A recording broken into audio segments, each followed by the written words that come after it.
नमस्कार, PS news पर आप सभी लोगों का स्वागत है। कभी घर की देहरी के तक सीमित रहने वाली, घर की देहरी के अंदर रहने वाली बिहार की महिलाएं अब राजनीति में उनके वर्चस्व की कहानी लिख रही है। अब राजनीति उनके ऊपर निर्भर हो गई है, क्योंकि आत्मनिर्भर ये दीदियां राजनीति को अपने ऊपर निर्भर करती है। इसका बड़ा परिणाम ये दिखाई देता है कि जहां 2014 तक के बिहार में मात्र 17 लाख स्वयं सहायता समूह था और 17 लाख महिलाएं ही इन स्वयं सहायता समूह से जुड़ी हुई थी, लेकिन अब 2024 में 1,30,00,000 महिलाओं की संख्या पहुंच गई है। यानी जिनको प्रधानमंत्री नरेंद्र मोदी दीदियों की संज्ञा देते हैं, आत्मनिर्भर दीदियों की संज्ञा देते हैं, इनकी संख्या अब करोड़ों में जा पहुंची है। और करोड़ों में इनकी संख्या होने के कारण अब यह राजनीति भी इनके ऊपर निर्भर होने लग गई है। अब घर की देहरी लांग करके जहां ये परिवार और अपने परिवार के लिए आत्मनिर्भर बन रही है और अपने परिवार के स्वावलंबन के लिए इनका योगदान महत्वपूर्ण हो रहा है। वही अब राजनीति में भी तमाम राजनीतिक दल इन दीदियों को नजरअंदाज नहीं कर सकता है। 2015 के विधानसभा चुनाव के बाद जिस प्रकार से मत प्रतिशत में भी महिलाओं के मत प्रतिशत में वृद्धि हुई, इसको देखते हुए भी कोई भी राजनीतिक दल अब इन महिलाओं को नजरअंदाज करने की स्थिति में नहीं है। केंद्र की नरेंद्र मोदी सरकार जहां 3 करोड़ लाखपति दीदी बनाने की जो योजना चला रखी है, उसमें बिहार की दीदियों को भी बड़ा योगदान होगा, अच्छी खासी संख्या होगी। और ऐसे में बिहार में नारी शक्ति अब राजनीति को रूपरेखा तैयार करने के लिए तैयार दिखाई दे रही है।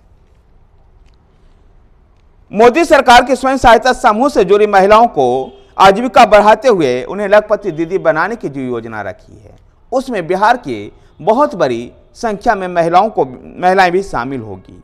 महिलाओं को लुभाने वाले विकास कार्यक्रम भी बिहार और केंद्र के सरकार द्वारा कई चलाए गए हैं। जहां बिहार में आजीविका परियोजना के दायरे में जीविका कार्यक्रम, साइकिल एवं पोशाक योजना, महिलाओं के लिए पंचायत एवं नगर निकायों में 50% का आरक्षण जैसे राज्य की अहम रणनीतियां रही, जैसे महिलाएं अब आत्मनिर्भर बनी है। महिलाओं का यह जो आत्मनिर्भर बना है, इससे लिंगानुपात में भी फर्क दिखाई देता है। 2014 में प्रति 1000 पुरुषों की तुलना में 877 महिलाएं थी, जो 2019 में बढ़कर 892 और 2024 में बढ़कर के 909 हो गई है।